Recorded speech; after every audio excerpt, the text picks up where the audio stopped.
Hermann Hesse, Siddhartha.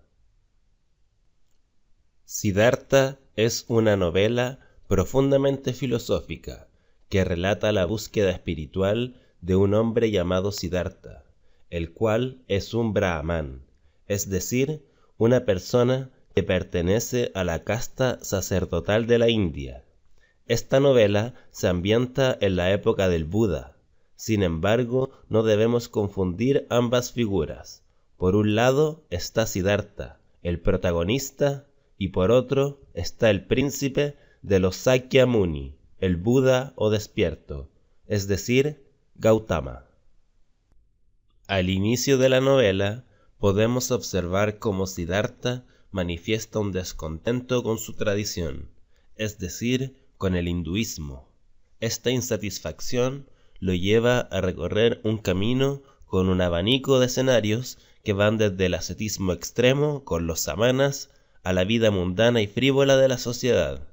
A continuación, se relatan las partes más representativas de la obra, junto con las reflexiones más importantes que tuvo Siddhartha. Siddhartha conocía a muchos brahmanes venerables, sobre todo a su padre, el puro, el sabio, el más reverenciado. Su padre era digno de admiración, su carácter era tranquilo y noble, su vida era pura, su palabra sabia, sus pensamientos finos y dignos, pero él, que sabía tanto, vivía en la bienaventuranza, tenía la paz. ¿Acaso no era también uno de los que buscan siempre sedientos? ¿No necesitaba beber continuamente en las fuentes sagradas, en los sacrificios, en los libros, en los diálogos con los brahmanes? ¿Por qué él, que era irreprochable, tenía que lavar diariamente sus pecados, esforzarse cada día en la purificación, repetirla cotidianamente? ¿No estaba el Atman en él? ¿No fluía la primera fuente de su propio corazón? Esa primera fuente tenía que encontrarse en el propio yo. Era necesario poseerla. Todo lo demás era una búsqueda vana, un rodeo, un desvarío. Tales eran los afanes de Siddhartha, eran su sed, su sufrimiento.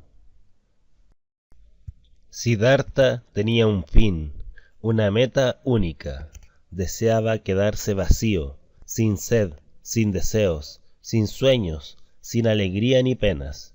Deseaba morirse para alejarse de sí mismo, para no ser él, para encontrar la tranquilidad en el corazón vacío, para permanecer abierto al milagro a través del pensamiento puro. Ese era su objetivo.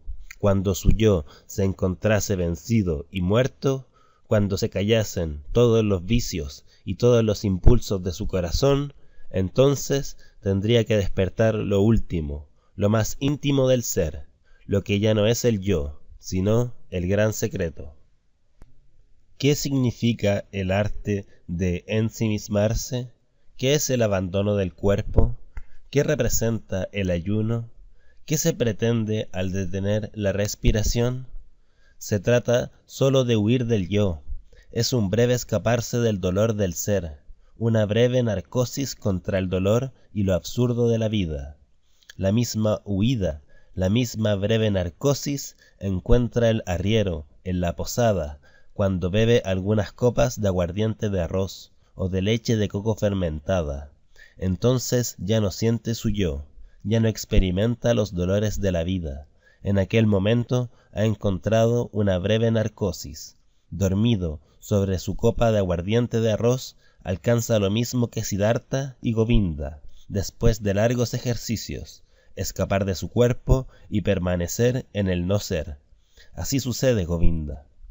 Govinda repuso: a pesar de tus palabras, amigo, sabes muy bien que Siddhartha no es ningún arriero y que un samana no es un borracho.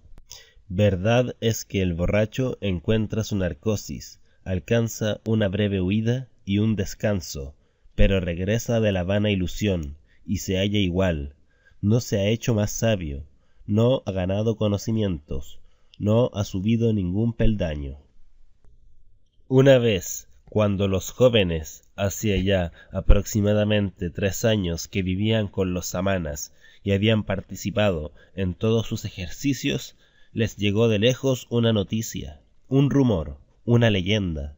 Había surgido un hombre llamado Gotama, el majestuoso, el Buda, que en su persona había superado el dolor del mundo y había detenido la rueda de las reencarnaciones. Enseñando, rodeado de discípulos, recorría el país sin propiedades, sin casa, sin mujer, tan solo con el manto amarillo de la seta, pero con la frente alegre, como un bienaventurado, y los brahmanes y los príncipes se inclinaban ante él y se convertían en sus discípulos. Tal pensamiento se encuentra muy distante de mí, alegó Siddhartha. Que todos ellos se queden con la doctrina, que alcancen su meta. No tengo derecho a juzgar la vida de otro. Tan solo para mí, únicamente para mí, he de juzgar, elegir, rechazar. Nosotros los samanas buscamos la redención del yo, majestuoso. Si ahora fuera uno de tus discípulos, venerable, temo que me sucediera que sólo aparentemente mi yo consiguiera la calma y la redención, pero me engañaría. Dentro de mí seguiría floreciendo el yo, transformado en tu doctrina y en mi adhesión y amor a ti y a la comunidad de los monjes. Con media sonrisa y con una amabilidad clara e inalterable, Gotama fijó sus ojos en la mirada del forastero y le despidió con un gesto apenas perceptible. ¿Qué has querido aprender de las doctrinas y de los profesores? ¿Qué es lo que ellos no han podido enseñarte a pesar de lo mucho que te han ilustrado? Y se respondió, era el yo, cuyo sentido y carácter quería comprender. Era el yo, del cual me quería liberar, al que quería superar, pero no lo conseguí, tan solo podía engañarlo, únicamente podía huir de él, esconderme.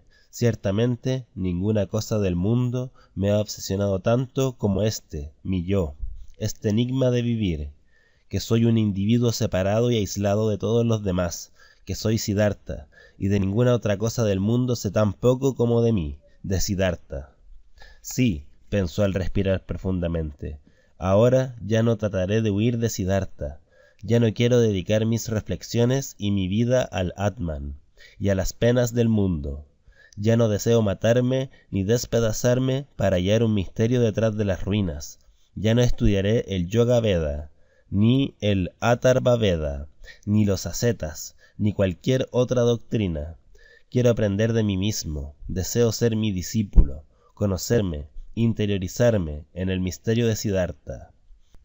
A través de los ojos de Siddhartha entró por primera vez todo eso, el amarillo y el azul, el río y el bosque. Ya no era la magia de Maya, ni el velo de Maya. Ya no era la multiplicidad inútil y casual del mundo visible y despreciable para el Brahman profundo, que desprecia lo múltiple y busca la unidad. Durante largo tiempo, Siddhartha había vivido la vida del mundo y de los placeres, sin formar parte de esa existencia. Se le habían despertado los sentidos que adormeció en los ardientes años de Samana. Había probado la riqueza, la voluptuosidad, el poder. No obstante, durante mucho tiempo permaneció siendo un Samana dentro del corazón. Se dio cuenta de ello la misma Kamala, la inteligente. La vida de Siddhartha seguía estando presidida por 3 cosas: pensar, esperar y ayunar. Todavía la gente del mundo, los seres humanos, le eran extraños, igual que él lo era para los demás. Los años pasaban y Siddhartha, rodeado de bienestar, apenas se daba cuenta. Se había hecho rico, ya poseía su propia casa, con los correspondientes criados y un jardín en las afueras de la ciudad, junto al río. La gente lo quería, lo iban a ver cuando necesitaban dinero o consejos, pero, a excepción de Kamala, nadie consiguió ser su amigo íntimo. Kamala no lo buscó. Cuando supo que Siddhartha había desaparecido, ni siquiera se sorprendió. ¿No lo había sabido siempre? ¿No se trataba de un samana, de un hombre sin patria, de un peregrino? se dio cuenta perfectamente de ello en el último encuentro, y en medio del dolor por aquella pérdida, se alegraba de que todavía la última vez le hubiera estrechado con ardor contra su pecho, y de haber sentido una vez más como Siddhartha la poseía y como Kamala se fundía con él.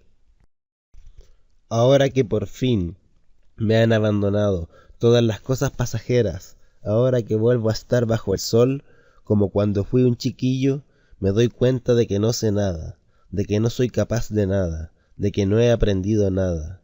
Qué raro es todo esto. Ahora voy a empezar de nuevo, como un niño, a pesar de que ya no soy joven y que mis cabellos empiezan a encanecer. Sonrió otra vez. Sí, tu destino será muy singular. Siddhartha continuó meditando. Realmente mi vida ha seguido un curso muy especial, dando muchos rodeos. De chiquillo solo oía hablar de dioses y sacrificios.